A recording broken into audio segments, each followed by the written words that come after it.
misalnya sukses. Saya tidak tahu pas Bapak Ibu ini dikatakan lolos, pas tes polisi dikatakan di pengumuman lolos, lewat.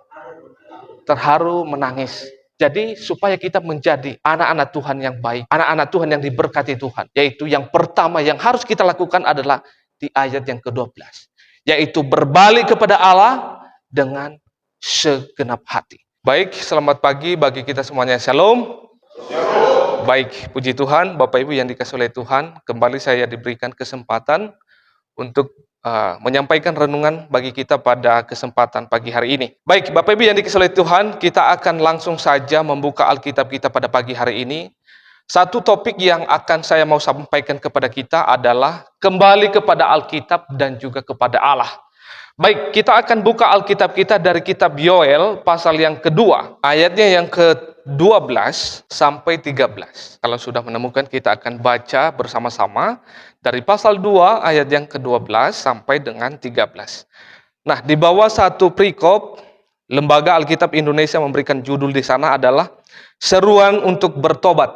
Ayat yang ke-12 sampai 13 kita akan baca secara bersama-sama. Demikian firman Tuhan, 1, 2, 3, ya. Tetapi sekarang juga demikianlah firman Tuhan, berbaliklah kepada aku dengan segenap hatimu, dengan berpuasa, dengan menangis, dan dengan mengadu. Koyakanlah hatimu dengan janganlah pakaian. Berbaliklah kepada Tuhan Allahmu, sebab Ia pengasih dan penyayang, panjang sabar dan berlimpah kasih setia, dan Ia menyesal karena hukumannya. Sedemikian jauh pembacaan kita yang berbahagia yang telah membaca, merenungkan, memelihara, serta melakukan firman ini. Baik, Bapak Ibu yang dikasihi oleh Tuhan, satu tema atau pokok pikiran yang akan kita renungkan lewat pembacaan ini, yaitu back to the Bible and to God. Kembali kepada Alkitab dan kembali kepada Tuhan. Nah, baik, dalam teks ini kita menemukan seruan, yaitu Nabi Yoel kepada umat Israel dalam teks ini. Di mana Nabi Yoel ini adalah seorang hamba Tuhan, seorang Nabi Allah yang diutus Tuhan pada bangsa Israel. Nah, di sini kita menemukan bahwa bagaimana keadaan bangsa Israel akan menghadapi yaitu krisis yang hebat, diakibatkan oleh wabah belalang. Jadi seperti yang tertulis di dalam Yoel pasal yang pertama ayat yang keempat, di sana dikatakan, apa yang ditinggalkan belalang pengerip telah dimakan belalang pindahan. Apa yang ditinggalkan belalang pindahan telah dimakan belalang pelompat. Dan apa yang ditinggalkan belalang pelompat telah dimakan belalang pelahap. Jadi dalam terjemahan lain menarik dikatakan demikian.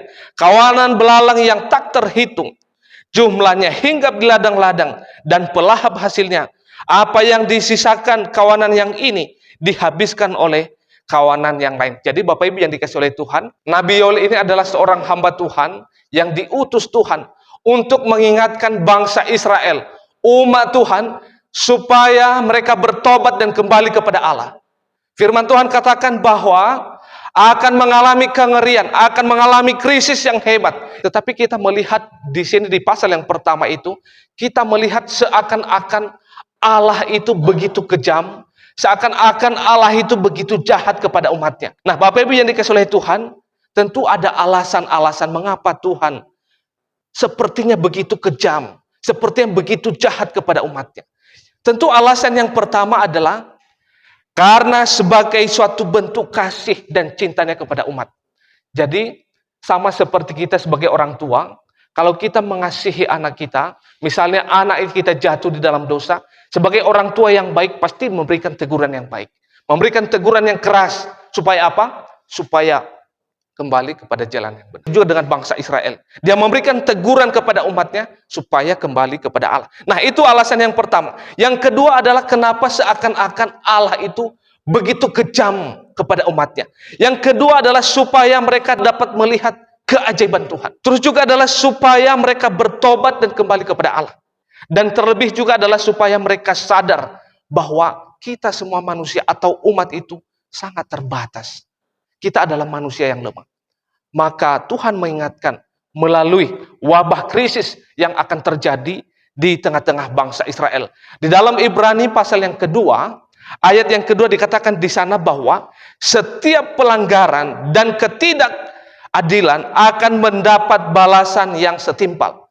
Jadi Bapak Ibu yang dikasihi oleh Tuhan, ada dosa, ada sesuatu hal yang tidak sesuai dengan firman Tuhan, maka ada balasan seperti yang tertulis bahwa setiap pelanggaran dan ketidaktaatan mendapat balasan yang setimpal.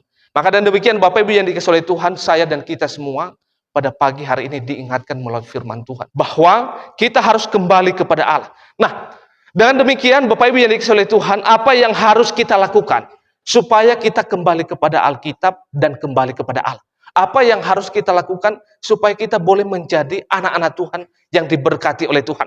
Nah, tentu dari pembacaan kita tadi, yaitu yang pertama yang harus kita lakukan adalah supaya kita kembali kepada Allah dan kita menjadi anak-anak Tuhan yang diberkati oleh Tuhan adalah ayat yang ke-12. Dikatakan di sana adalah berbaliklah kepada Allah dengan segenap hati. Jadi supaya kita menjadi anak-anak Tuhan yang baik, anak-anak Tuhan yang diberkati Tuhan, yaitu yang pertama yang harus kita lakukan adalah di ayat yang ke-12, yaitu berbalik kepada Allah dengan segenap hati. Nah, kata berbalik itu dalam bahasa Ibrani memakai kata shong. Itu artinya adalah berputar arah atau dipulihkan atau berbalik arah. Maka dengan demikian Bapak Ibu yang dikasihi oleh Tuhan, kalau kita selama ini mungkin arah kita sudah belok, tidak sesuai dengan jalur firman Tuhan, maka firman Tuhan mengingatkan saya dan kita semua supaya kita berbalik arah. Supaya apa? Supaya kita menjadi orang yang diberkati oleh Tuhan. Nah, itu yang pertama yang harus kita lakukan sebagai orang percaya. Di dalam Ulangan pasal 4 ayat yang ke-30 dikatakan di sana, apabila engkau dalam keadaan terdesak dan segala hal ini menimpa engkau di kemudian hari, maka engkau akan kembali kepada Tuhan Allahmu dan mendengarkan suaranya. Lebih lanjut dalam Hosea pasal 12 ayat 6, engkau ini harus berbalik kepada Allahmu. Peliharalah kasih setia dan hukum dan nantikanlah Allahmu senantiasa. Jadi firman Tuhan mengingat supaya kita berbalik, yaitu kepada Allah yang benar, sehingga kita menjadi umat yang diberkati oleh Tuhan. Nah, itu yang pertama yang harus kita lakukan supaya kita menjadi anak-anak Tuhan yang diberkati Tuhan, yaitu berbalik kepada Allah dengan segenap hati kita. Nah, untuk berbalik kepada Allah ini ada dua hal yang harus kita lakukan. Tadi kalau kita sudah berbalik, ada dua hal yang harus kita lakukan. Nah, yang pertama itu adalah masih di ayat yang ke-12, yaitu dengan berpuasa. Jadi kalau kita sudah berbalik, maka kita juga harus lakukan kewajiban kita, yaitu dengan berpuasa. Siapa di antara kita yang sudah pernah berpuasa di tempat ini? Berpuasa. Sering Pak ya? Puji Tuhan. Cara kita untuk berbalik kepada Tuhan, yang pertama di sini di ayat yang ke-12 itu adalah dengan berpuasa. Nah, tentu harus Bapak Ibu tahu apa tujuan atau apa arti daripada berpuasa itu sendiri.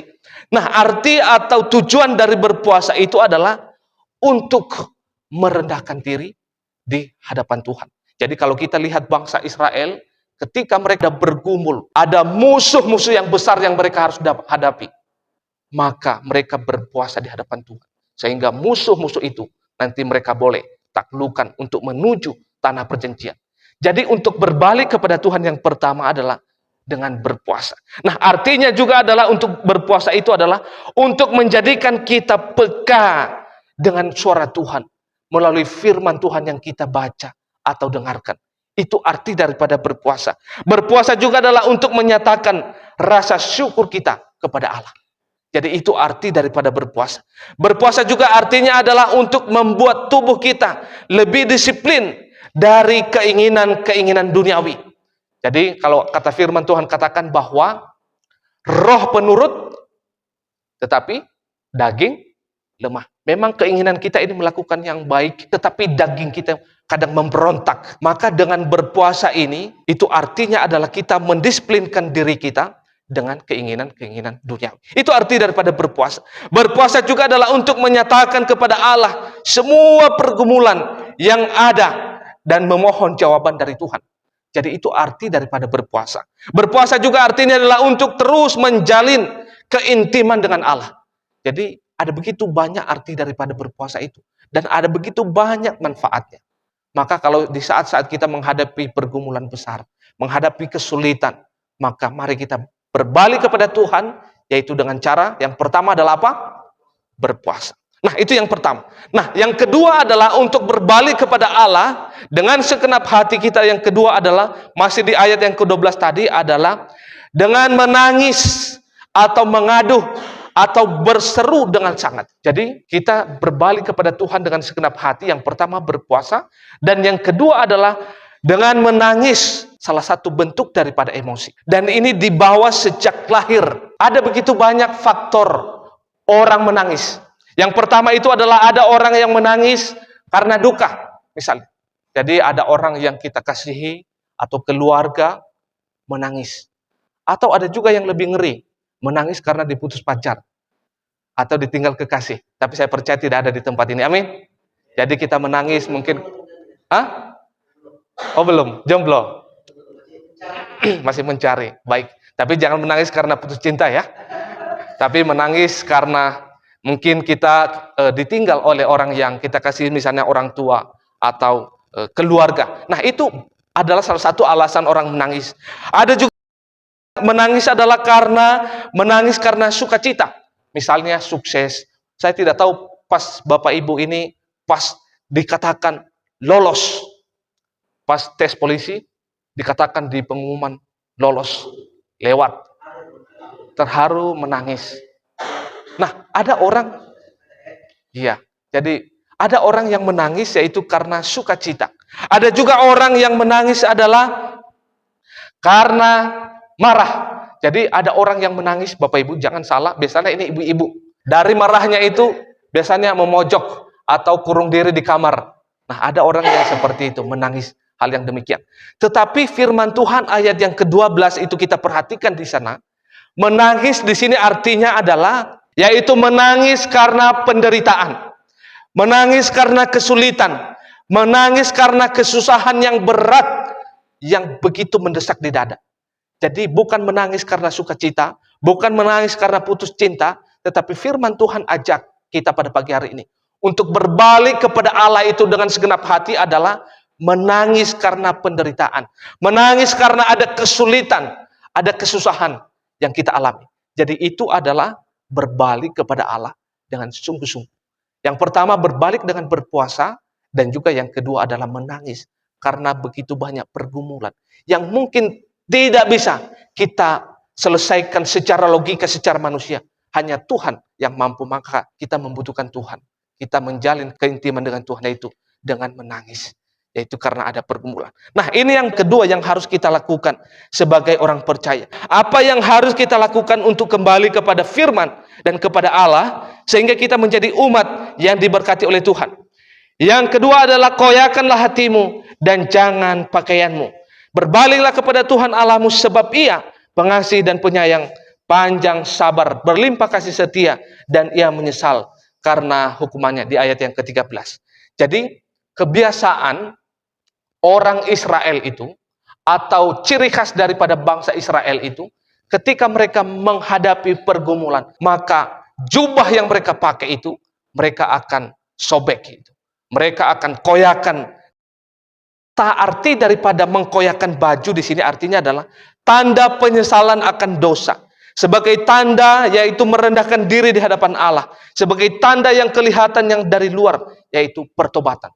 Jadi kalau kita lihat misalnya ada beberapa contoh seperti Daud. Daud itu pernah mengkoyakan jubah yang dia pakai karena menyesali dosanya. Seperti juga Ayub pada saat mengalami pergumulan yang hebat.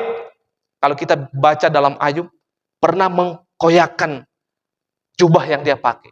Itu membuktikan dia merendahkan diri di hadapan Allah. Tetapi di sini dikatakan bahwa ayat yang ke-13, koyakanlah hatimu, jangan pakaianmu.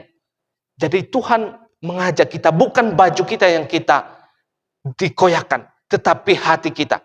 Itu artinya bahwa pertobatan itu yang sungguh-sungguh bukan dari luar, tetapi berasal dari dalam. Jadi pertobatan itu harus dimulai dari dalam hati kita. Maka buah-buahnya akan kelihatan apa yang akan kita kerjakan. Maka Bapak Ibu yang dikasihi oleh Tuhan, saya percaya bahwa pertobatan hati itu yang sungguh-sungguh. Karena kalau kita berbicara tentang baik, Ada begitu banyak orang kelihatan halus. Ada begitu banyak orang sepertinya rohani sekali. Tetapi kita tidak tahu di dalamnya seperti apa. Maka dengan demikian Bapak Ibu yang dikasihi oleh Tuhan, kita diingatkan. Sebagai anak-anak Tuhan, kita diingatkan bahwa pertobatan yang sesungguhnya itu bukan dari luar, tetapi dimulai dari dalam hati kita. Maka ketika kita melakukan ini, nama Tuhan dipuji, dipermuliakan, dan tentu kita akan diberkati oleh Tuhan. Amin.